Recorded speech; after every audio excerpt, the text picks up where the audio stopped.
करण्याची ही संधी मिळाली। असं म्हटलं जातं की ज्याचं फार वर्षाचं पुण्य आहे त्याला शंभर कीर्तन असेल, प्रवचन असेल, संगीत असेल, त्याची सेवा करण्याची संधी मिळते।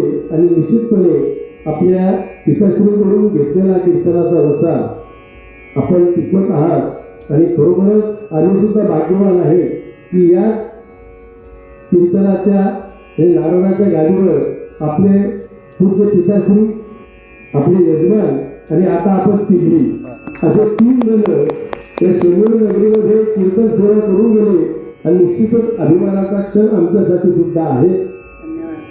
आपल्याला सहकार्य करणारे हार्मोनियमवर असणाऱ्या सौ दुर्गाताई मुंडले, ज्या कोकणातून कुडाळमधून या ठिकाणी आलात, अति सुमधुर अशी साथ त्यांनी आपल्याला दिली।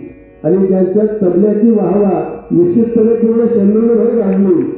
असे लव अंकुर हे सांगलीतून आले, म्हणजे तबला कसा बोलतो, तबला बोलतो हे निश्चितपणे आपल्याला मला जाणीव करून दिली। मी आपल्या तिघांचं श्रीरामचंद्र देवस्थानच्या वतीनं, समस्त शिवनेरी नगरीच्या वतीनं ऋण व्यक्त करतो। आणि आम्ही ज्यावेळेस बोलू त्यावेळेस निश्चित आपण आपल्या ही कीर्तन सेवा आमच्या शिवनेरीकरांसाठी निश्चितपणे द्यालच अशी अपेक्षा व्यक्त करतो।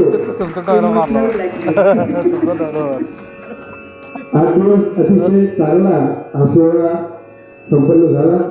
उद्या श्रीरामनवमीच्या दिवशी सकाळी